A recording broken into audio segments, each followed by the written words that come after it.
اللہ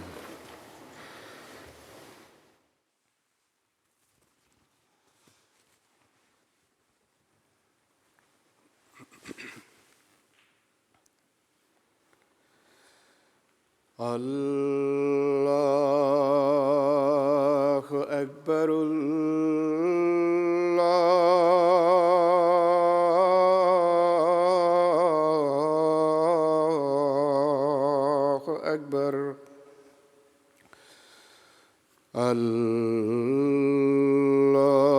اللہ اکبر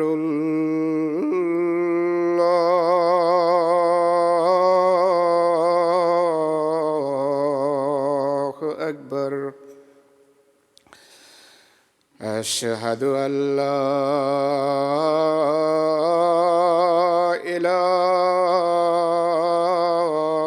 إله إلا الله أشهد أن لا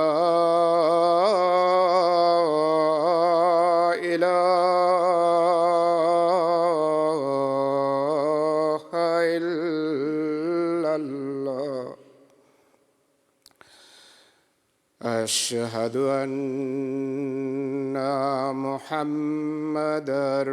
رسول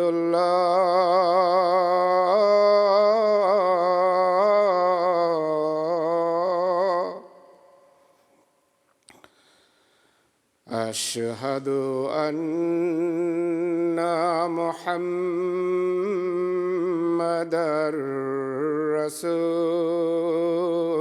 رسول الله حي على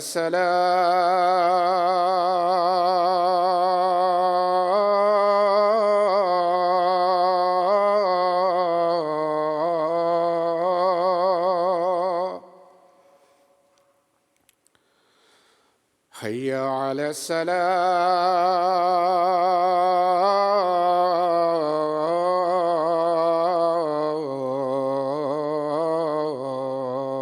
الصلاة حي على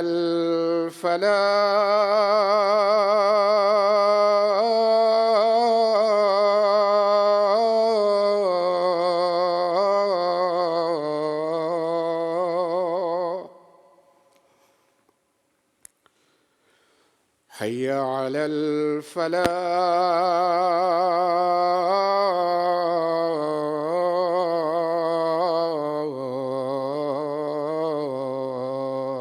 الفلاح الله أكبر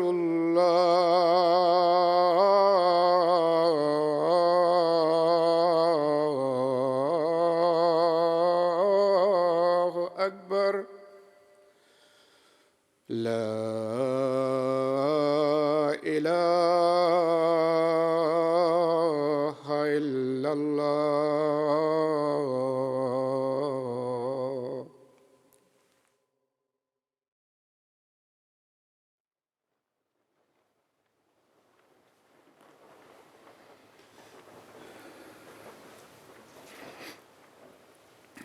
السلام علیکم ورحمۃ اللہ۔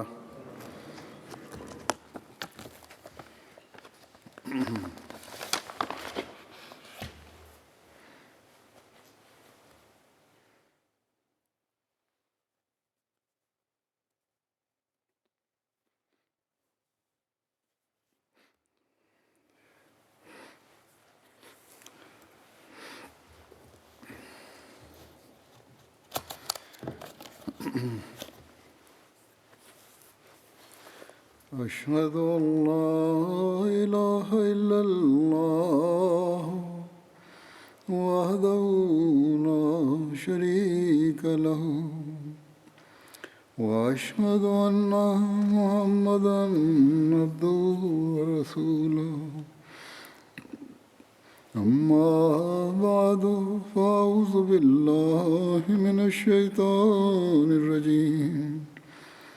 بسم الله الرحمن الرحيم الحمد لله رب العالمين الرحمن الرحيم مالك يوم الدين إياك نعبد وإياك نستعين اهدنا الصراط المستقيم صراط الذين أنعمت عليهم غير المغضوب عليهم ولا الضالين.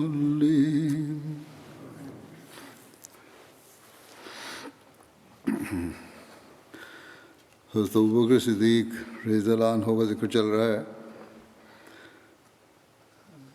بیعت عقبہ ثانیہ کے بارے میں کہ ذکر میں لکھا ہے کہ بیعت عقبہ ثانیہ کے موقع پر نبی کریم صلی اللہ علیہ وسلم کے ہمراہ حضرت ابوبکر اور حضرت علی اور نبی کریم صلی اللہ علیہ وسلم کے چچا حضرت عباس تھے. حضرت عباس جو کہ اس تقریب اور میٹنگ کے گویا منظم اعلیٰ تھے، انہوں نے حضرت علی کو ایک گھاٹی پر بطور پہرے دار کھڑا کیا اور ایک دوسری گھاٹی پر حضرت ابوبکر کو انہوں نے پہرے اور حفاظت کے لیے کھڑا کیا تھا.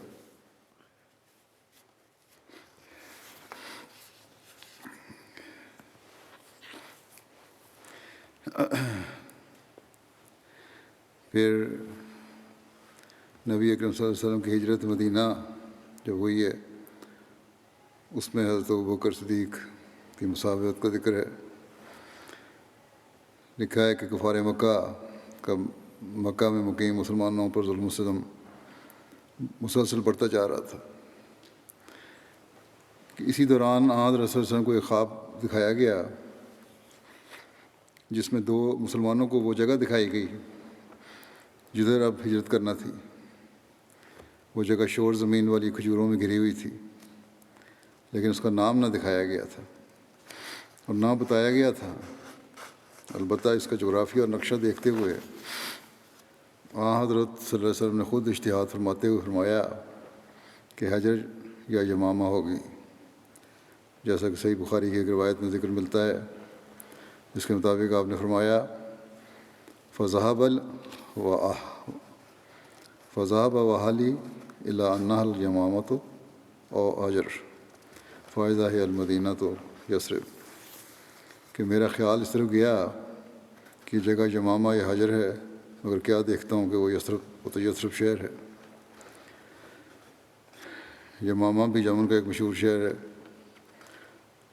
اور حجر جو ہے اسلام کی متعدد بستیاں عرب خطے میں پائی جاتی تھیں. بحرین کا ایک شہر اور بحرین کا ایک حصہ بھی حجر کہلاتا تھا.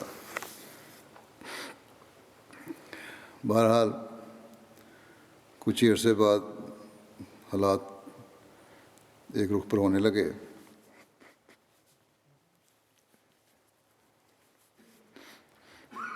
اور مدینہ کے سعادت مند انصار نے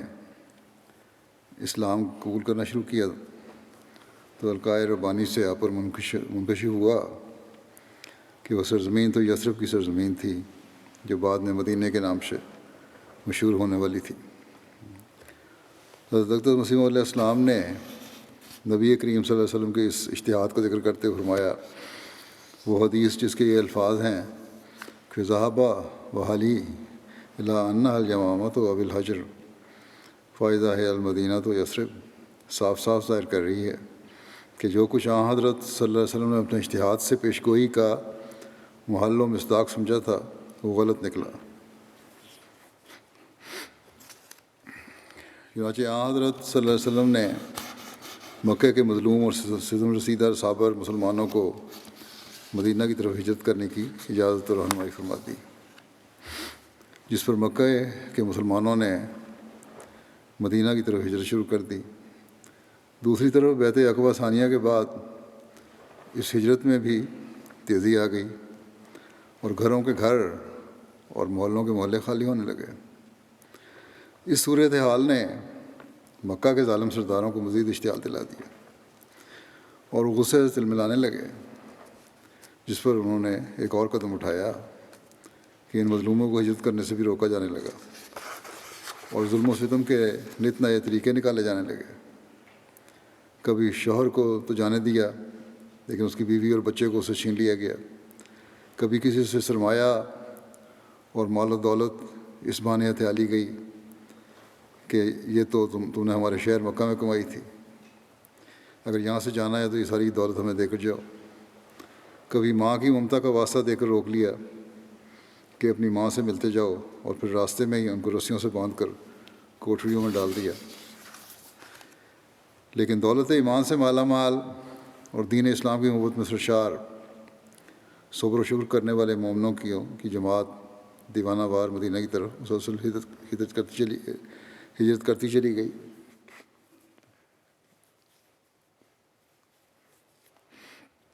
بہرحال جب مکہ کم و بیش ہر اس مسلمان سے خالی ہو گیا جو ہجرت کر سکتا تھا، وہ ہجرت کر گیا۔ اب کچھ انتہائی کمزور اور بے بس مسلمان ہی پیچھے رہ گئے تھے، جن کا ذکر قرآن کریم نے یوں کیا ہے کہ الا المستضعفین من الرجال والنساء والولدان لا یستطیعون حیلۃ ولا یہتدون سبیلا، سوائے ان مردوں اور عورتوں اور بچوں کے جنہیں کمزور بنا دیا گیا تھا، جن کو کوئی حیلہ میسر نہیں تھا اور نہ ہی وہ نکلنے کی کوئی راہ پاتے تھے۔ ان کے علاوہ حضرت صلی اللہ علیہ وسلم ابھی تک مدینے میں ہی اذن خداوندی کا انتظار فرما رہے تھے۔ حضرت علی بھی مکے میں ہی تھے کہ البتہ حضرت ابوبکر صدیق ہجرت کی اجازت طلب کرنے حاضر خدمت ہوئے تو ارشاد ہوا کہ ٹھہر جاؤ، مجھے امید ہے کہ مجھے بھی اجازت دی جائے گی۔ یا ایک روایت کے مطابق آپ نے فرمایا کہ تم جلدی نہ کرو، ممکن ہے اللہ تمہارے لیے ایک ساتھی کا انتظام فرما دے۔ اس پر حضرت ابوبکر نے عرض کیا، یا رسول اللہ، میرے ماں باپ آپ پر قربان، کیا آپ کو بھی ہجرت کی اجازت مل جائے گی؟ گویا ہجرت کی وجہ سے نبی اکرم صلی اللہ علیہ وسلم سے جدائی کا غم جاتا رہا۔ حضرت ابوبکر یہ نوید مسرت سن کر واپس لوٹ کر آئے اور ہجرت کا ارادہ ملتوی کر دیا۔ البتہ انہوں نے حکیمانہ انداز میں 2 اونٹنیاں خریدیں جنہیں خاص طور پر کھلا کر ہجرت کے انجانے سفر کے لیے تیار کرنے لگے۔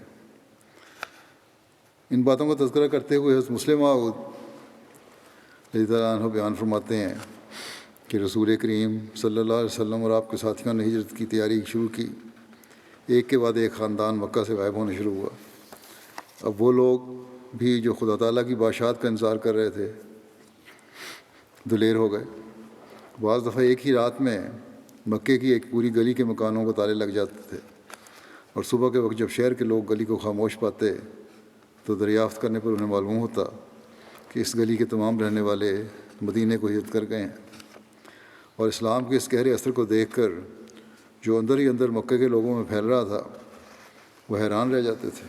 آخر مکہ مسلمانوں سے خالی ہو گیا، صرف چند غلام اور خود رسول اللہ صلی اللہ علیہ وسلم، حضرت ابوبکر اور حضرت علی مکے میں رہ گئے۔ پھر آپ بیان فرماتے ہیں کہ کفار مکہ کو دوسرے لوگوں کی نسبت رسول کریم صلی اللہ علیہ وسلم سے فطرتاً زیادہ بغض اور دعوت تھی، کیونکہ وہ دیکھتے تھے کہ آپ ہی کی تعلیم کی وجہ سے لوگوں میں شرک کی مخالفت پھیلتی جاتی ہے۔ وہ جانتے تھے کہ اگر وہ آپ کو قتل کر دیں تو باقی جماعت خود بخود پراگندہ ہو جائے گی، اس لیے بنسبت دوسروں کے وہ حضرت صلی اللہ علیہ وسلم کو زیادہ دکھ دیتے اور چاہتے کہ کسی طرح آپ اپنے دعوی سے باز آ جائیں۔ لیکن باوجود ان مشکلات کے آپ صلی اللہ علیہ وسلم نے صحابہ کو ہجرت کا حکم دے دیا، مگر خود ان دکھوں اور تکلیفوں کے باوجود مکے سے ہجرت نہ کی، کیونکہ خدا تعالیٰ کی طرف سے کوئی اذن نہ ہوا تھا۔ چنانچہ جب حضرت ابوبکر نے پوچھا کہ میں ہجرت کر جاؤں تو آپ نے جواب دیا، الا رسلے کا فانی ارجون ان یؤذن لی، کہ آپ ابھی ٹھہریں، امید ہے کہ مجھے اجازت مل جائے۔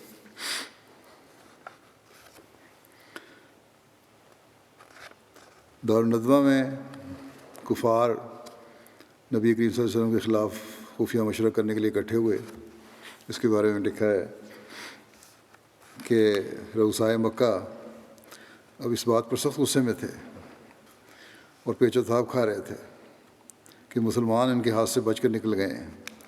اس پر اب وہ دارالندوہ میں جمع ہوئے. علامہ ابن اسحاق کہتے ہیں کہ جب قریش نے دیکھا کہ نبی کریم صلی اللہ علیہ وسلم کے ساتھ ایک گروہ کچھ اصحاب مل گئے ہیں جو نہ مکے کے مسلمانوں میں سے ہیں اور نہ ہی ان کے علاقے کے ہیں، نیز قریش نے دیکھا کہ آپ صلی اللہ علیہ وسلم کے صحابہ ان لوگوں کی طرف ہجرت کر کے نکل رہے ہیں، تو قریش نے جان لیا کہ وہ ایک امن کی جگہ پڑاؤ کر رہے ہیں، اور انہیں ان لوگوں یعنی اہل مدینہ کی جانب سے مکمل تحفظ فراہم ہو گیا ہے. تو انہیں خدشہ ہوا کہ رسول کریم صلی اللہ علیہ وسلم ہجرت کر کے ان کی طرف نہ چلے جائیں، اور قریش نے جان لیا کہ وہ لوگ قریش سے جنگ کے لیے اکٹھے ہو رہے ہیں. چنانچہ وہ آپ کے لیے دارالندوہ میں جمع ہوئے. یہ قصی بن کلاب کا وہ گھر تھا کہ قریش کا جو بھی فیصلہ ہوتا تھا وہ اسی میں ہوتا تھا. جب بھی انہیں آپ کے بارے میں خدشہ محسوس ہوتا تو وہ لوگ یہاں مشورے کے لیے آیا کرتے تھے. ایک اور روایت میں ہے کہ حضرت عبداللہ بن عباس نے بیان کیا کہ جب وہ لوگ اس کے لیے جمع ہوئے اور انہوں نے عہد و پیمان کیا کہ وہ دارالندوہ میں داخل ہوں گے تاکہ وہ رسول اللہ صلی اللہ علیہ وسلم کے بارے میں مشاورت کریں، جس روز کا انہوں نے عہد و پیمان کیا تھا اس دن وہ لوگ گئے، اور وہ دن یوم الزحمہ کہلاتا ہے. ان کے سامنے ایک بوڑھے اور عمر رسیدہ شخص کی حیرت میں ابلیس ظاہر ہوا. یہاں مطلب یہ ہے کہ ایسا انسان تھا، ابلیس صفت انسان تھا. بہرحال جس نے چادر اوڑھی ہوئی تھی اور دارالندوہ کے دروازے پر کھڑا ہوا، وہ لوگ جانتے نہیں تھے اسے. جب ان لوگوں نے اسے دروازے پر کھڑے دیکھا تو انہوں نے کہا یہ بوڑھا شخص کون ہے؟ اس شخص نے کہا کہ میں اہل نجد میں سے ایک بوڑھا شخص ہوں، اور اس نے کہا کہ میں نے وہ بات سن لی ہے جس کا تم نے عہد و پیمان کیا تھا. بس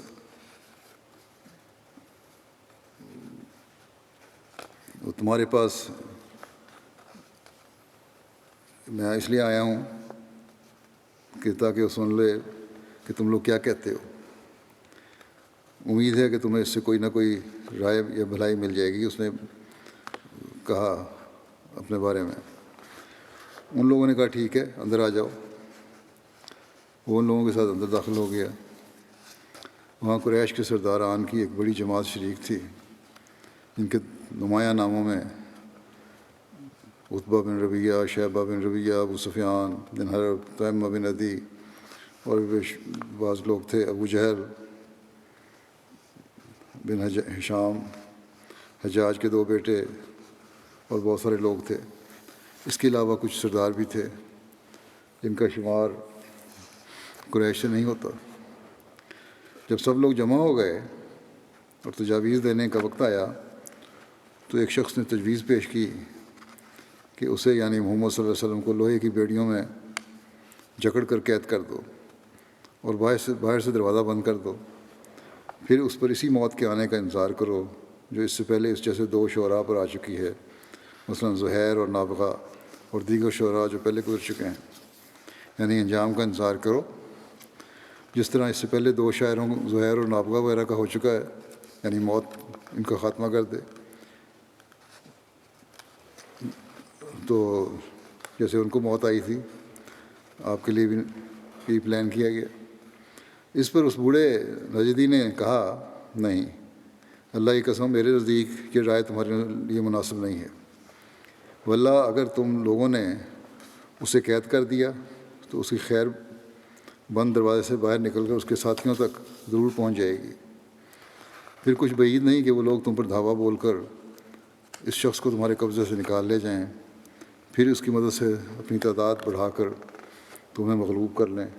لہٰذا کوئی اور تجویز سوچو. اس پر ایک شخص نے یہ تجویز دی کہ ہم اس شخص کو اپنے درمیان سے نکال دیں اور اپنے شہر سے جلا وطن کر دیں، پھر ہمیں اس سے کوئی واسطہ نہیں کہ وہ کہاں جاتا ہے اور کہاں رہتا ہے۔ جب وہ ہم سے غائب ہو جائے گا اور ہم اس سے فارغ ہو جائیں گے تو ہمارا معاملہ ٹھیک ہو جائے گا اور ہم پہلے جیسی حالت میں رہنے لگیں گے۔ اس پر بوڑھے نجدی نے کہا کہ نہیں، اللہ کی قسم یہ رائے بھی ٹھیک نہیں۔ تم دیکھتے نہیں کہ اس شخص کی بات کتنی عمدہ اور بول کتنے میٹھے ہیں، اور جو کچھ لاتا ہے اس کے ذریعے کس طرح لوگوں کے دلوں کو مغلوب کر لیتا ہے۔ اللہ کی قسم اگر تم نے ایسا کیا تو تم لوگ امن میں نہیں رہو گے کہ وہ عرب کے کسی قبیلے میں اترے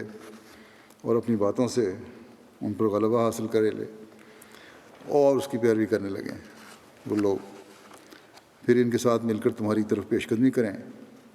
اور تمہیں تمہارے ہی شہر میں رون ڈالیں اور تمہارے معاملات تمہارے ہاتھوں سے لے لیں اور پھر جیسا چاہے تم سے سلوک کریں، لہذا اس کے علاوہ کوئی اور تجویز سوچو۔ اس پر ابو جہل نے کہا کہ میری رائے تو یہ ہے کہ قریش کے ہر قبیلے سے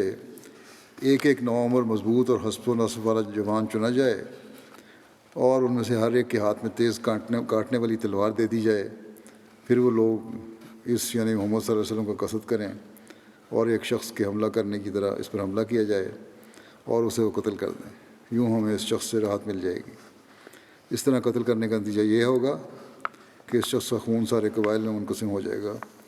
اور بنو عبد مناف سارے قبیلوں سے جنگ نہ کر سکیں گے،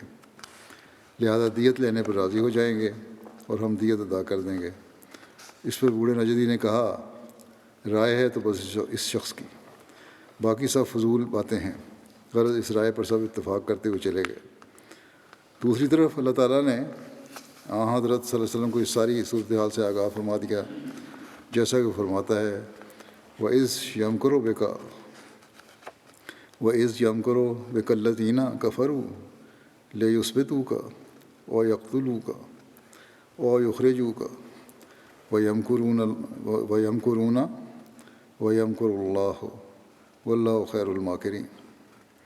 اور یاد کرو جب وہ لوگ جو کافر ہوئے تیرے متعلق سازشیں کر رہے تھے تاکہ تجھے ایک ہی جگہ پابند کر دیں یا تجھے قتل کر دیں یا تجھے وطن سے نکال دیں، اور وہ مکر میں مصروف تھے اور اللہ بھی ان کے مکر کا توڑ کر رہا تھا، اور اللہ مکر کرنے والوں میں سب سے بہتر ہے۔ اور ساتھ ہی جبریل کے ذریعے حضرت صلی اللہ علیہ وسلم کو ہجرت کی اجازت دے دی۔ حضرت مسیح علیہ السلام فرماتے ہیں کہ کفار مکہ نے حضرت صلی اللہ علیہ وسلم کے قتل کرنے کا ارادہ کیا تو اللہ جل شانہ نے اپنے اس پاک نبی کو اس بد ارادے کی خبر دے دی اور مکے سے مدینہ کی طرف ہجرت کر جانے کا حکم فرمایا، اور پھر وہ فتح و نصرت واپس آنے کی بشارت دی۔ بدھ کا روز اور دوپہر کا وقت اور سخت گرمی کے دن تھے جب یہ اطلاع من جانب اللہ ظاہر ہوا۔ ہجرت کی اجازت ملنے پر حضرت صلی اللہ علیہ وسلم پوری احتیاط کے ساتھ حضرت ابوبکر کے گھر عین دوپہر کے وقت یعنی اس وقت تشریف لے گئے کہ جس وقت میں مکے کے باشندے عموماً اپنے گھروں میں ہی رہتے ہیں اور ایک دوسرے کی طرف آنا جانا نہیں ہوتا، اور مزید احتیاط یہ بھی کی کہ شدید گرمی بھی تھی، چنانچہ اپنا چہرہ اور سر وغیرہ بھی کپڑے سے ڈھانپے رکھا۔ جب آپ حضرت ابوبکر کے گھر کے قریب پہنچے تو کسی نے بتایا، اور طبرانی اور فتح الباری کی روایت کے مطابق اسماء نے کہا کہ نبی اکرم صلی اللہ علیہ وسلم تشریف لاتے ہوئے معلوم ہوتے ہیں۔ حضرت ابوبکر کہنے لگے کہ میرے ماں باپ آپ پر قربان، اللہ کی قسم نبی صلی اللہ علیہ وسلم جو اس گھڑی میں ہمارے پاس تشریف لائے ہیں اس کی وجہ کوئی خاص بات ہے جو پیش آئی ہے۔ اور ساتھ ہی حضرت ابوبکر گھبرا کر تیزی سے فدائیانہ انداز میں باہر نکلے، اور جب نبی اکرم صلی اللہ علیہ وسلم اندر تشریف لائے تو کمرے میں حضرت عائشہ اور حضرت اسماء تھیں۔ حضرت صلی اللہ علیہ وسلم نے حضرت ابوبکر سے فرمایا کہ تمہارے پاس جو لوگ ہیں ان کو باہر بھیج دو، جس پر حضرت ابوبکر نے عرض کیا کہ حضور صرف یہی میری 2 بیٹیاں ہیں اس وقت یہاں ہیں اور کوئی نہیں ہے، یا ایک روایت کے مطابق عرض کیا یا رسول اللہ صرف آپ کے گھر کے لوگ ہی یہاں ہیں اور کوئی نہیں۔ چنانچہ حضرت صلی اللہ علیہ وسلم نے فرمایا کہ ابوبکر مجھے ہجرت کی اجازت مل گئی ہے۔ حضرت ابوبکر بے ساختہ عرض کیا یا رسول اللہ آپ کی رفاقت یعنی میں بھی آپ کے ساتھ ہوں گا؟ آپ صلی اللہ علیہ وسلم نے فرمایا ہاں۔ یہ بخاری کی روایت ہے۔ اس پر حضرت ابوبکر خوشی سے رو پڑے۔ حضرت عائشہ بیان کرتی ہیں کہ اس دن پہلی بار مجھے معلوم ہوا کہ خوشی سے بھی کوئی روتا ہے۔ اس کے بعد وہاں ہجرت کی ساری منصوبہ بندی اور لائحہ عمل تیار کیا گیا۔ حضرت ابوبکر نے عرض کیا کہ یا رسول اللہ، اسی غرض کے لیے میں نے 2 اونٹنیاں خریدی ہوئی تھیں، ان میں سے ایک آپ لے لیں۔ آپ نے فرمایا قیمت دے کر لوں گا، اور آپ نے جب قیمت دینے پر اصرار کیا تو حضرت ابوبکر کے لیے اس کے سوا کوئی چارہ نہ رہا۔ یہ 2 اونٹنیاں حضرت ابوبکر نے 800 درہم میں خریدی تھیں، اور 400 درہم میں ایک اونٹنی نبی اکرم صلی اللہ علیہ وسلم نے خریدی، یا ایک روایت کے مطابق نبی اکرم صلی اللہ علیہ وسلم نے یہ اونٹنی 800 درہم میں خریدی تھی۔ پھر یہ طے کیا گیا کہ پہلی منزل غار ثور ہوگی اور 3 دن وہیں قیام کرنا ہوگا، اور یہ بھی طے ہوا کہ کسی ایسے ماہر کو لیا جائے جو مکے کے چاروں طرف کے تمام معروف اور غیر معروف صحرائی راستوں سے واقف ہو۔ اس کے لیے عبداللہ بن اریقط سے بات ہوئی۔ یہ اگرچہ مشرک تھا لیکن شریف النفس اور ذمہ دار اور دیانتدار شخص تھا۔ سیرت نگار اس کے بارے میں کہتے ہیں کہ یہ مسلمان نہیں ہوا تھا، تاہم ایک روایت کے مطابق اس نے بعد میں اسلام قبول کر لیا تھا۔ بہرحال اس کے حوالے 3 اونٹنیاں کی گئیں اور طے کیا گیا کہ وہ ٹھیک 3 دن بعد غار ثور پر صبح چلا آئے۔ حضرت عبداللہ بن ابوبکر جو ایک ہوشیار نوجوان تھے، ان کے سپرد یہ ڈیوٹی لگائی گئی کہ وہ روزانہ مکے کی مجالس میں گھوم پھر کر جائزہ لیں گے کہ کیا کچھ ہو رہا ہے، اور پھر رات کو غار ثور پہنچ کر ساری رپورٹنگ کریں گے۔ حضرت ابوبکر کے ایک دانا اور ذمہ دار غلام عامر بن فہیرہ کے سپرد یہ ڈیوٹی ہوئی کہ وہ اپنی بکریاں غار ثور کے گرد ہی چرائے گا، اور رات کے وقت وہ دودھ دینے والی بکریوں کا تازہ دودھ فراہم کرے گا، اور پھر مکے سے نکلنے کا وقت طے کرنے کے بعد حضرت صلی اللہ علیہ وسلم جلد ہی حضرت ابوبکر کے گھر سے واپس اپنے گھر تشریف لے آئے۔ یہاں آ کر آپ نے حضرت علی کو اپنی ہجرت کے پروگرام سے آگاہ کرتے ہوئے ان کے سپرد ایک جانثارانہ کام یہ کیا کہ آج رات وہ حضور صلی اللہ علیہ وسلم کے بستر مبارک پر وہی سبز یا ایک روایت کے مطابق سرخ رنگ کی حضرمی چادر اوڑھ کر سوئیں گے جو نبی اکرم صلی اللہ علیہ وسلم خود لے کر سویا کرتے تھے، اور اپنے اس جانثار فدائی خادم کو خدائی تائید اور نصرت کی یقین دہانی کراتے ہوئے کہا آپ صلی اللہ علیہ وسلم نے کہ فکر نہ کرنا اور بڑے آرام سے میرے بستر پر سوئے رہنا، دشمن تمہارا بال بھی بیکا نہیں کر سکتا۔ نیز صادق و امین رسول خدا صلی اللہ علیہ وسلم کو چونکہ اہلیان مکہ کی دی ہوئی امانتوں کا بھی فکر اور ذمہ داری کا احساس تھا، اس لیے فرمایا کہ وہ لوگوں کو امانتیں واپس کرتے ہوئے میرے پیچھے آ جائیں، یعنی حضرت علی کو فرمایا کہ امانتیں واپس کر کے پھر آ جانا مدینہ۔ چنانچہ حضرت علی 3 دن مکے میں ٹھہرے، یہاں تک کہ آپ نے رسول اللہ صلی اللہ علیہ وسلم کی طرف سے لوگوں کو امانتیں واپس کر دیں۔ جب آپ اس سے فارغ ہو گئے تو آپ بھی رسول کریم صلی اللہ علیہ وسلم سے قباء میں جا ملے۔ اس کے بعد حضرت صلی اللہ علیہ وسلم اپنے گھر سے باہر تشریف لائے، جبکہ کفار مکہ کے چنیدہ بہادر جن کی آنکھوں میں گویا خون اترا ہوا تھا، وہ تلواریں ہاتھ میں لیے عین نبی کریم صلی اللہ علیہ وسلم کے گھر باہر چاق و چوبند پہرا دے رہے تھے کہ کب رات گہری ہو اور ہم دعویٰ بول کر ایک ہی وار میں رسول اکرم صلی اللہ علیہ وسلم کا گویا کام تمام کر دیں۔ اور ابو جہل جو کہ گویا ان کا سرغنہ تھا، بڑے تکبر اور تمسخر سے یہ کہہ رہا تھا کہ محمد یہ کہتا ہے کہ اگر تم اس کے معاملہ میں اس کی پیروی کرو گے تو تم عرب و عجم کے بادشاہ بن جاؤ گے، پھر تم اپنی موت کے بعد اٹھائے جاؤ گے تو تمہارے لیے اردن کے باغات کی مانند باغات بنائے جائیں گے،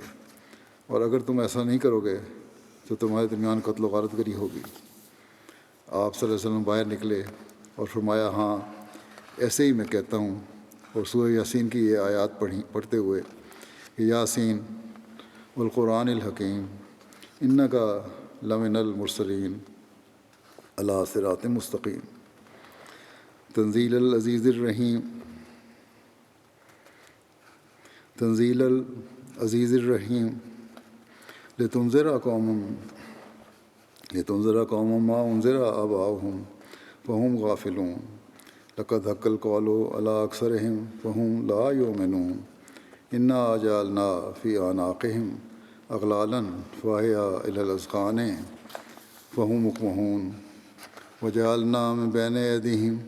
صدا ومن خلفہم صدا فاغشیناہم فہم لا یبصرون۔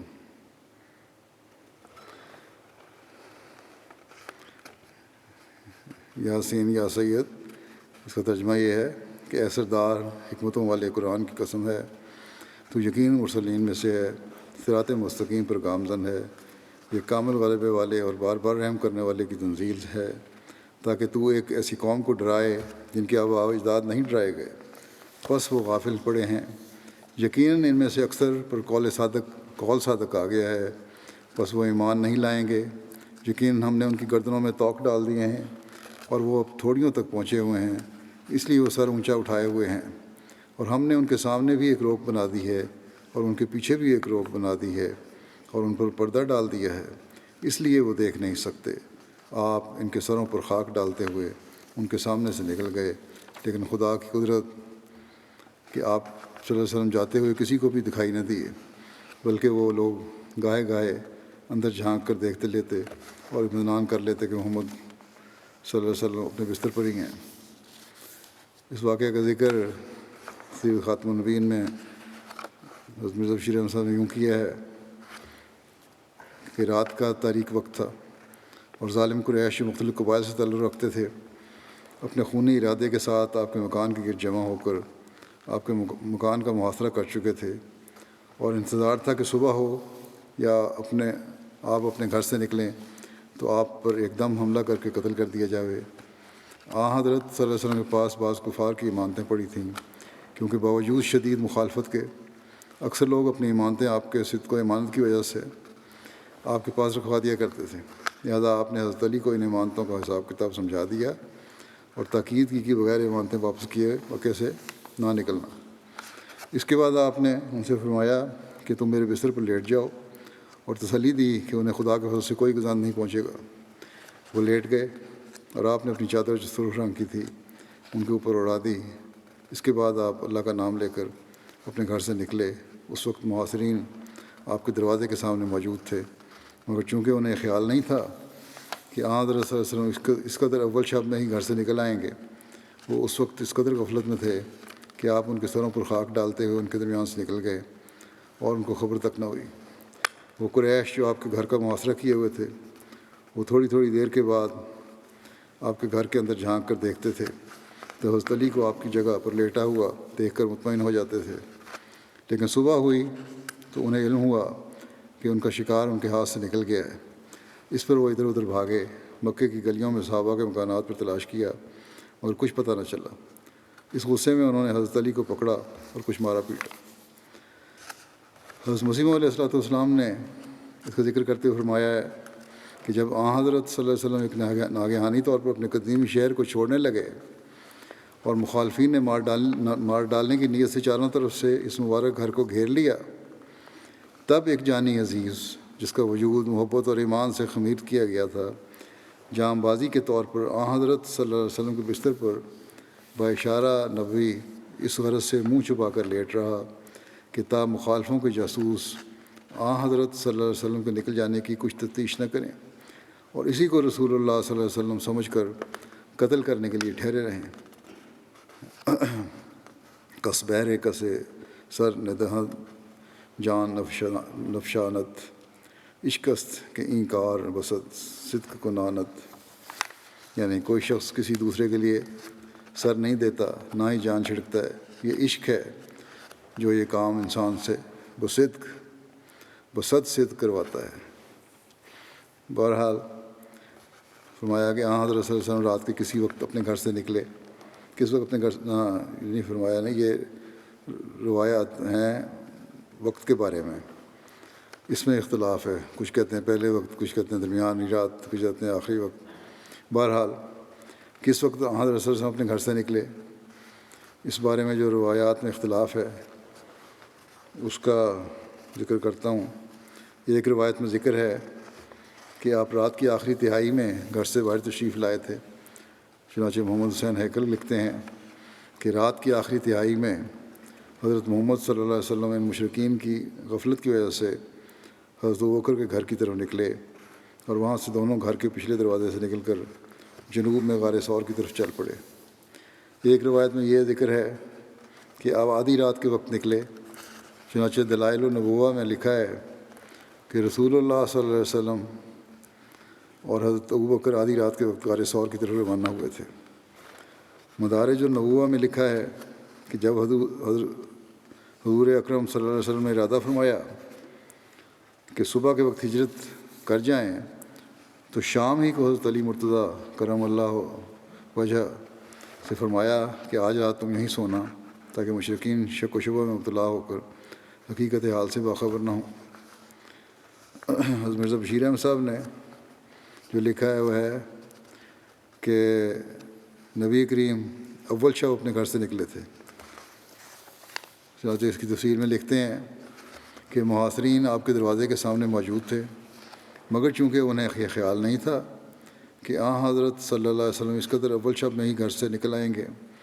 وہ اس وقت اس قدر غفلت میں تھے کہ آپ ان کے سروں پر خاک ڈالتے ہوئے ان کے درمیان سے نکل گئے اور ان کو خبر تک نہ ہوئی۔ اب حضرت صلی اللہ علیہ وسلم خاموشی کے ساتھ مگر جلد جلد مکے کی گلیوں میں سے گزر رہے تھے اور تھوڑی ہی دیر میں آبادی سے باہر نکل گئے اور غار ثور کی راہ لی۔ حضرت ابوبکر کے ساتھ پہلے سے تمام بات طے ہو چکی تھی، وہ بھی راستے میں مل گئے۔ حضرت مسلم موعود نے جو روایات سے لے کے فرمایا وہ یہ ہے کہ جب مکے کے لوگ آپ کے گھر کے سامنے آپ کے قتل کے لیے جمع ہو رہے تھے تو آپ رات کی تاریکی میں ہجرت کے ارادے سے اپنے گھر سے باہر نکل رہے تھے۔ مکے کے لوگ ضرور شبہ کرتے ہوں گے کہ ان کے ارادے کی خبر محمد رسول اللہ صلی اللہ علیہ وسلم کو بھی مل چکی ہوگی، مگر پھر بھی جب ان کے سامنے سے گزرے تو انہوں نے یہی سمجھا کہ یہ کوئی اور شخص ہے اور بجائے آپ پر حملہ کرنے کے سمٹا کر آپ سے چھپنے لگے تاکہ ان کے ارادوں کی محمد صلی اللہ علیہ وسلم کو خبر نہ ہو جائے۔ اس رات سے پہلے دن ہی آپ کے ساتھ ہجرت کرنے کے لیے ابوبکر کو بھی اطلاع دے دی گئی تھی، بس وہ بھی آپ کو مل گئے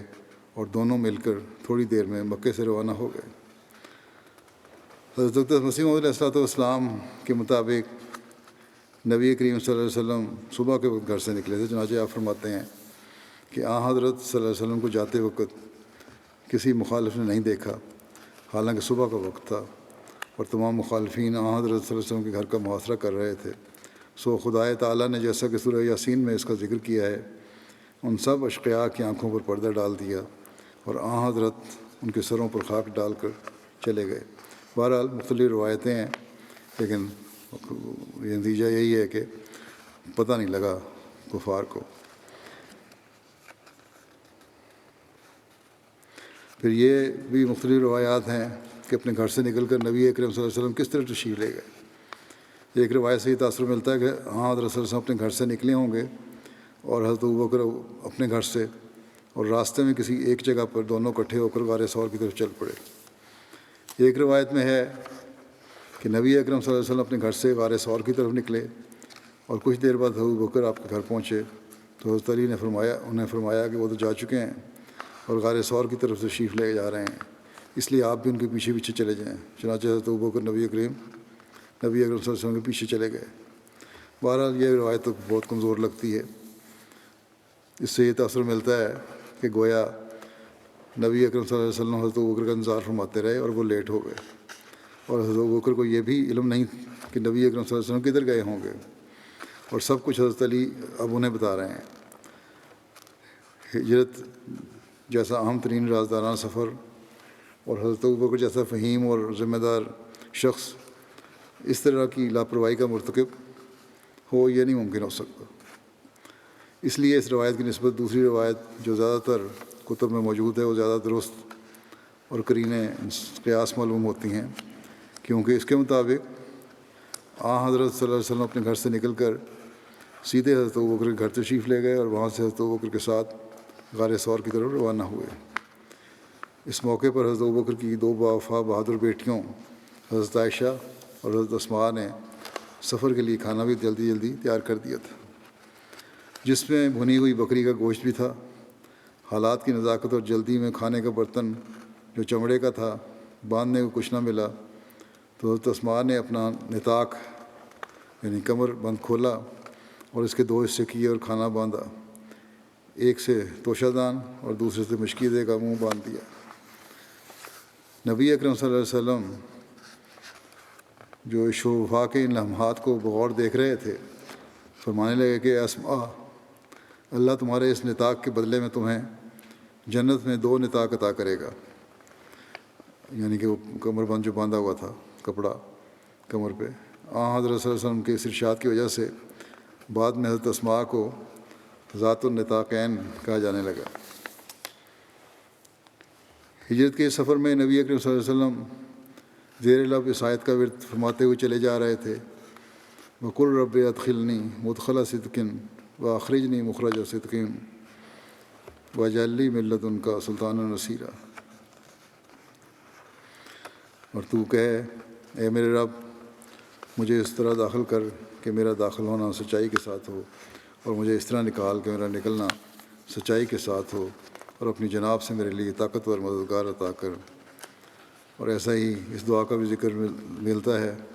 کہ الحمدللہ الذی خلقنی ولم اکن شیئا، اللہم اعنی علی حوال الدنیا ووائق الدہر ومصائب اللیالی والایام، اللہم اصحبنی فی سفری واخلفنی واہلی وبارک لی فیما رزقتنی ولک فضلنی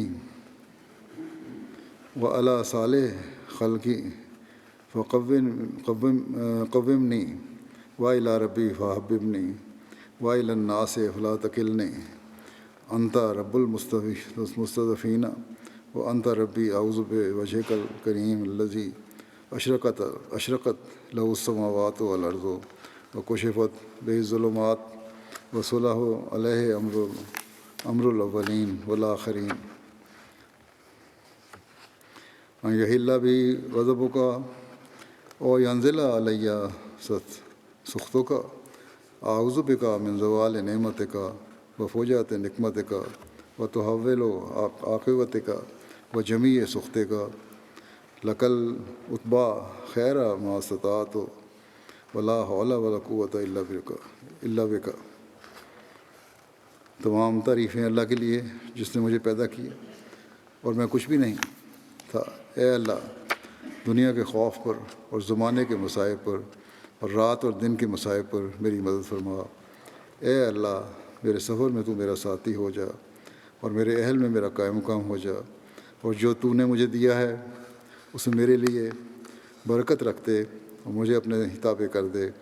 اور میری عمدہ تخلیق پر مجھے مضبوط کر دے، اور میرے رب کا مجھے محبوب بنا دے،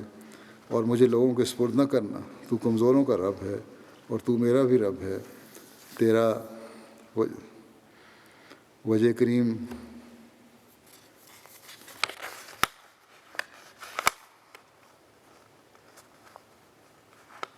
تیرا وجہ کریم جس سے آسمان و زمین روشن ہوئے، اور جس سے اندھیرے چھٹ گئے، اور جس سے پہلوں اور بعد میں آنے والوں کا معاملہ درست ہو گیا، میں اس کی پناہ میں آتا ہوں اس بات سے کہ مجھ پر تیرا غضب اترے یا مجھ پر تیری ناراضگی نازل ہو۔ میں تیری پناہ میں آتا ہوں تیری نعمت کے زائل ہونے سے، اور تیرے انتقام کے اچانک آنے سے، اور تیری آخری فیصلے کے میرے بارے میں بدل جانے سے۔ شرح درقانی میں تحول عاقبت کا کی جگہ تحول عافیتک کے الفاظ بھی آئے ہیں، جس کا مطلب ہے کہ تیری عطا کردہ عافیت کے جاتے رہنے سے، اور تیری ہر قسم کی ناراضگی سے تیری ہی رضامندی ہے ہر اس بھلائی میں جو میں کر سکا۔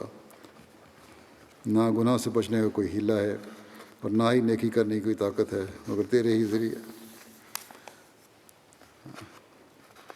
خانہ کعبہ کے پیچھے سے گزرتے ہوئے نبی اکرم صلی اللہ علیہ وسلم نے مکے کی طرف اپنا رخ مبارک فرمایا،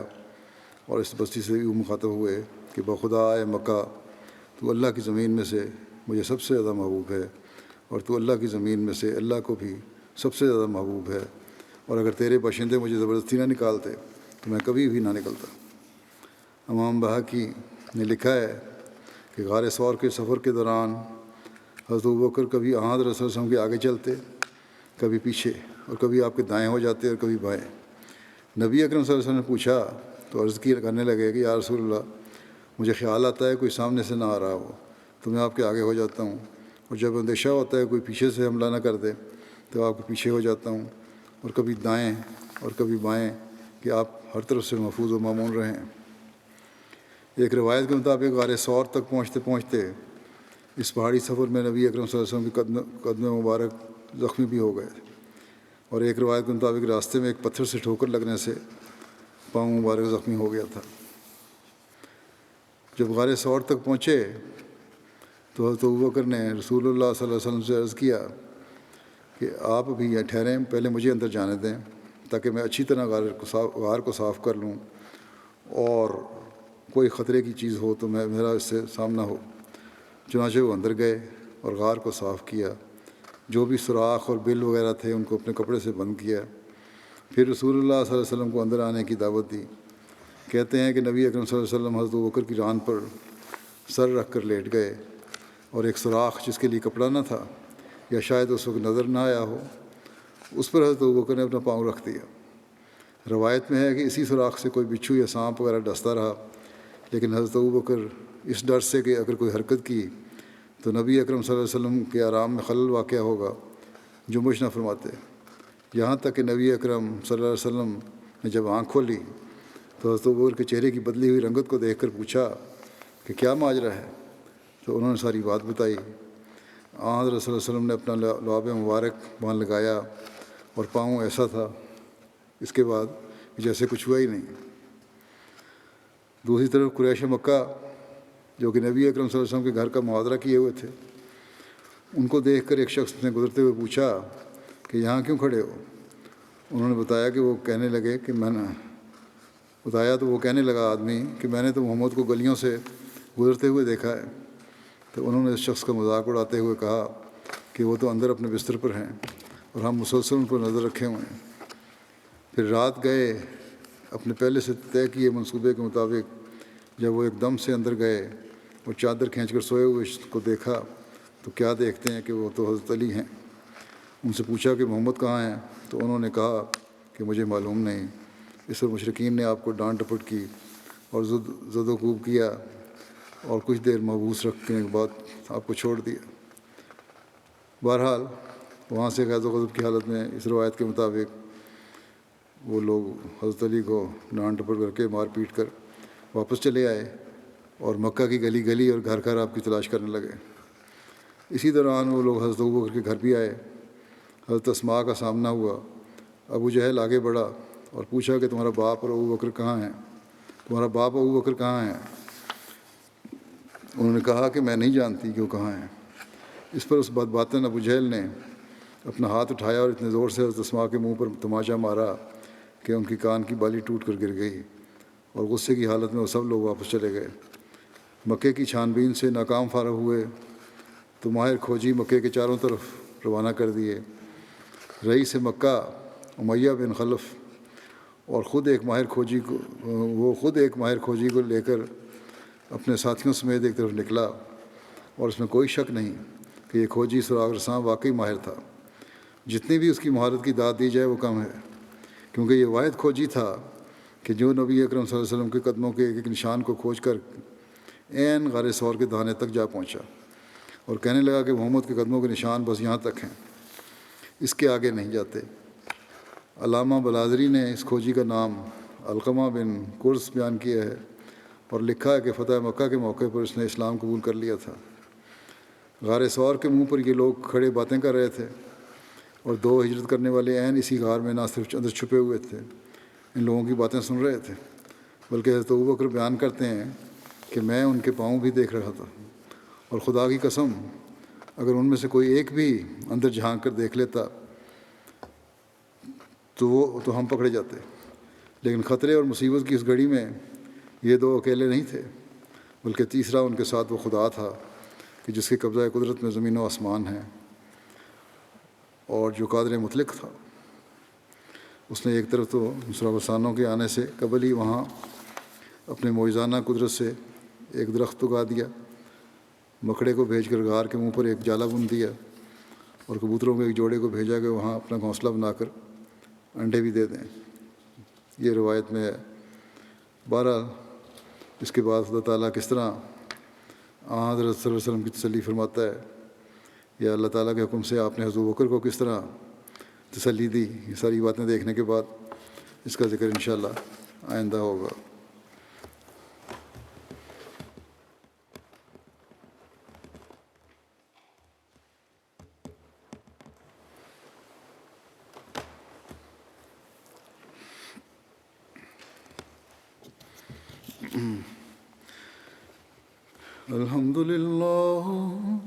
الحمد لله نحمده ونستعينه ونستغفره ونؤمن به ونتوكل عليه ونعوذ بالله من شرور أنفسنا ومن سيئات أعمالنا من يهده الله فلا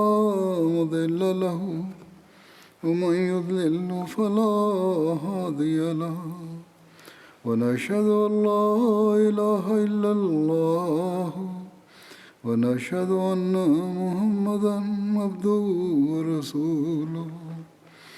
عباد الله رحمكم الله إن الله يأمر بالعدل والإحسان وإيتاء ذي القربى وينهى عن الفحشاء والمنكر والبغي يعظكم لعلكم تذكرون. اذكروا الله يذكركم وادعوه يستجب لكم ولذكر الله أكبر.